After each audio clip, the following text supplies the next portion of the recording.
आसाराम बापू के समर्थन में यहाँ पे उनके समर्थक जो है जंतर मंतर, दिल्ली के जंतर मंतर पे आए हुए हैं। इनका मांग है, सामने आप देखेंगे कि मंच लगा हुआ है, एक बैनर लगा हुआ है जिस पे लिखा हुआ है कि सीबीआई जांच की मांग को लेकर इन्होंने करा है। क्यों यहाँ पे आप लोग आए हुए हैं, क्या मांग है आप लोग की? हमारी ये मांग है कि हमारे बापूजी को न्याय मिलना चाहिए, सीबीआई जांच होनी चाहिए। बापूजी के ऊपर जो भी केस लगाए गए सब बोगस हैं, कुछ भी सत्य नहीं है, सब असत्य है। हमारे बापूजी को न्याय मिलना चाहिए। वो इतनी 86 वर्ष के हैं, इतने बुजुर्ग को तो वैसे भी जेल में नहीं रखना चाहिए। वो ऐसा कार्य नहीं कर सकते। लड़की लड़की कहाँ की और जो है वो केस कहाँ दिल्ली आकर के कर रही है। तो हमें ये जो रिजल्ट आया वो हमें मान्य ही नहीं है, हम स्वीकार नहीं करते इस। तो क्यों आप लोग को क्यों लग रहा है कि सीबीआई जांच होनी चाहिए? वो इसलिए क्योंकि हमें अपने गुरुजी पे पूरा भरोसा है। हम इतने वर्षों से उनके साथ जुड़े हुए हैं, आश्रमों में आते जाते हैं। हमको सारी गतिविधियों का पता है। जितना हम जानते हैं उतना बाहर वाला कोई नहीं जान सकता। जब हमें विश्वास है तो हम क्यों ना साथ दें, हम क्यों ना खड़े हों उनके लिए। उन्होंने अपना पूरा जीवन समर्पित कर दिया भारतीय संस्कृति के लिए। इतना धर्मांतरण रोक के उन्होंने, इतने उनकी गौशालाएँ चल रही हैं, कितने इतने सेवा कार्य उनके चल रहे हैं। तो अब मुझे नहीं पता किस साजिश के तहत उनको फंसाया गया है, लेकिन उनको न्याय मिलना ही चाहिए। आप कह रही हैं कि साजिश की तरह फंसाया गया है। क्यों लगता है आपको कि उनको फंसाया गया है और कौन लोग ऐसे हैं जो फंसाए?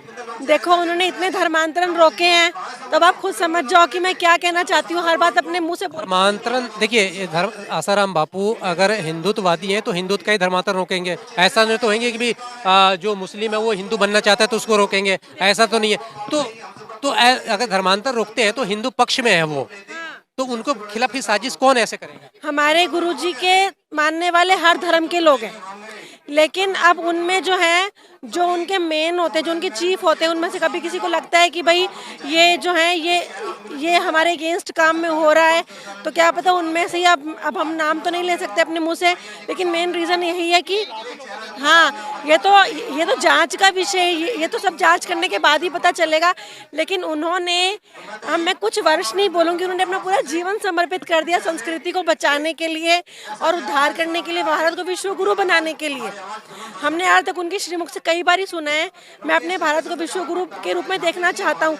तो आप खुद बताओ कि वो संत जो भारत को विश्व गुरु के रूप में देखना चाहता है, वो ऐसा घिनौना काम कैसे कर सकता है? लेकिन उन पे जो आरोप लगा हुआ है बहुत संगीन आरोप है वो। ये आरोप झूठा है, ये आरोप सरासर गलत है। हम ऐसा सोच भी नहीं सकते।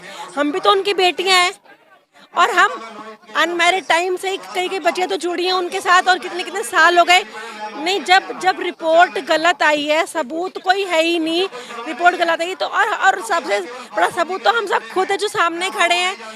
हमने जो माहौल एक बेटी को अपने घर में मिलता है अपने पिता के छाया में, हमने वही माहौल पाया उनकी छाया में हमेशा। लेकिन इतने टाइम से अगर वो सजा काट रहे हैं जेल में, तो कहीं ना कहीं तो कुछ ना कुछ तो होगी। कानून है, कानून कहते हैं कि बिना सबूत को कुछ नहीं करता। डेट देते रहते हैं हर समय। हमें लगता है अब न्याय मिलेगा, अब न्याय मिलेगा। अब कोर्ट का है, क्या है वहाँ पे काफी समय बाद डेट मिलती है। अब इस बारे में तो हमें ज्यादा ज्ञान है नहीं, पर हमें इतना पक्का है कि हमारे बापूजी निर्दोष हैं और उनका न्याय मिलना चाहिए। निर्दोष संगीन जुर्म होने के बावजूद भी कितने सारे कैदी छोड़े भी तो गए। आप ये भी तो देखो, कितने राजनेता छोड़े गए, तो हमारे बापूजी को ही क्यों नहीं छोड़ रहे ये लोग? कहीं ना कहीं कुछ तो होगा जो कि सीबीआई जांच के बाद ही सामने आ सकता है, या फिर गवर्नमेंट इंटरफेयर करे तभी सामने आ सकती है सच्चाई। अब हम हमारे अंदर तह तक तो जाके हम नहीं कह सकते कि भी कैसे सच्चाई सामने लेके आएंगे। आप बताइए, जो उनके ऊपर आरोप लगा है उसको आप कैसे देखते हैं? बापू बस निर्दोष है, हम इतना ही जानते हैं। एक बच्चा जैसे कुछ और नहीं जाता, माता पिता क्या बताते हैं हमें, एक माता पिता की तरह ही हमारे बापू हैं। निर्दोष है, निर्दोष है। देश में कानून है, कोर्ट है। कानून अगर सत्यता पे है तो 10 साल नहीं लगना चाहिए कानून को भी जानने के लिए, तो साल भर ही बहुत है। लेकिन इन्होंने लंबा खींच लिया है 10 साल तक। ये सत्यता नहीं है। कानून पे हम भरोसा ही नहीं कर सकते हैं। हमारे बापू भी कानून पे ही भरोसा, वो वही कहते हैं कि तुम लोग ऐसा वैसा बच्चों को कुछ नहीं करना, हमें कानून पे भरोसा है। जब हमारे बापू बोलते हैं तो हमें भी उन्हीं पे ही भरोसा है। आज तक हमने 10 साल पूरे हमने उनके नाम पे ही कर दिया ना कि कानून हमारा कुछ अच्छा ही करेगा, हमारे बापू के लिए सही करेगा। लेकिन कुछ सत्यता तो निकली नहीं ना, क्यों पकड़ के रखा है हमारे बापू को? हम यही न्याय चाहते हैं। यहाँ पे और भी आप यहाँ पे हैं, क्या आपको क्यों लगता है कि इनको सीबीआई जांच की मांग होनी चाहिए? क्योंकि बापूजी को न्याय नहीं मिल रहा। आप देखो, बापूजी को वो लड़की शाहजहाँपुर की रहने वाली, और दिल्ली में आके रिपोर्ट करवाती है, कब? रात को 2:45 पर, और 5 दिन बाद करवाती है आके। और उस समय आप ये देखो, पोस्को एक्ट के उसके उसमें लिया गया, और पोस्को एक्ट कितना समय पहले ये कानून बना, तभी उन्हीं दिनों में ये कानून बना ना, कोई पहले का कानून बना हुआ नहीं था। ये उस समय जिसकी भी चाल है, षड्यंत्र तो कब से चले आ रहे थे। बापू अपने मुंह से स्वयं बोलते थे, वो ब्रह्म ज्ञानी संत है, वो आम संत नहीं है। वो पहले से कहते थे जेल का वो है और ये है, ये उनको दिख रहा था षड्यंत्र हो रहे हैं, और ये पहले भी संतों पर ऐसा होता आया है, आरोप लगाते आए हैं। लेकिन कब हमारी न्याय व्यवस्था इस चीज को समझेगी, कब नेता इस चीज को समझेंगे? हम इतने करोड़ों लोग मैम आप लोग ठीक है उनके लिए यहाँ पे आई हैं, लेकिन कहीं ना कहीं अगर आरोपी हैं तभी तो जेल में उनको डाला गया है, ऐसे कैसे उनको डाला? नहीं बच्चे, अगर आपको आरोपी बंदा बोले तो मिनट में ही बंदा, किसी को भी बंदा, लड़कियों का ये है कि किसी लड़के पे भी आरोप लगाए तो वो बंदा फंस जाता है, चाहे वो बंदा सही हो, है ना। ऐसा नहीं है बाबू, वही बताया जा रहा है कि नहीं, जहाँ एक बार परेशान किया जाता है ना, फिर लंबे तक ही अंदर न्याय नहीं करवा पाता है अपने आप। सोशल मीडिया पे भी बापू को लेके कई तस्वीरें वायरल हुई थी, कई तरह की तस्वीरें वायरल हुई, वो भी लोग देखते हैं। तो कम समय नहीं है, ये काफी समय हो गया उनको, बहुत टाइम। कटिंग कर करके न्यूज वालों ने दिखाई है, कोई ऐसी न्यूज नहीं थी उसमें। वो देखते थे, बीच में से क्लिप उठाया, उसको एडिट किया और वो दिखा दिया। लोगों की भावनाओं के साथ खेला गया। हम इतने तड़फ रहे हैं, ये बहुत अन्याय हो रहा है बापू जी के साथ। हम तो यही पता क्या है, हमारे खुद के अनुभव है। जैसे हम गुड़ खुद खाते हैं तो हमें पता चलता है ना उसमें मिठास है या क्या है। तो बापू के हमने ज्ञान को, बापू के अनुभव को हमने खुद अनुभव किया है, इसीलिए हम बापू को छोड़ नहीं पा रहे।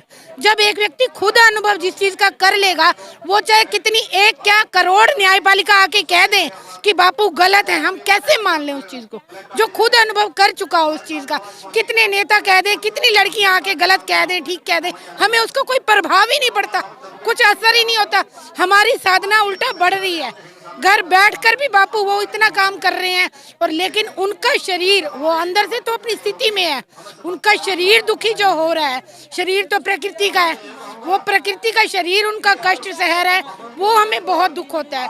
हम रात भर सो नहीं पाते, हमें इतनी व्यथा होती है कि इतने ऊंचे संत को लोग समझ नहीं पा रहे। हमारे नेता, जिनसे हमें बीजेपी नेताओं को हमने जिताया, हमने खुद जिताया उनको, वो लोग समझ नहीं पा रहे। उन्हीं को हमने, मोदी जी को खुद प्रधानमंत्री बनाया, आज हमें दुख होते हैं। क्या हम इतने पढ़े लिखे हो गए, हमने ऐसा नेता चुना जो संत को समझ नहीं पा रहा? ना नेता समझ पा रहे हैं, ना न्यायपालिका सही निर्णय दे रही है, तो हम कहाँ गुहार लगाएं, कहाँ जाएं हम? आप सीबीआई जांच करो। नेताओं से भी प्रार्थना है, हमारी हाथ जोड़कर प्रार्थना है कि बापूजी निर्दोष ही हैं।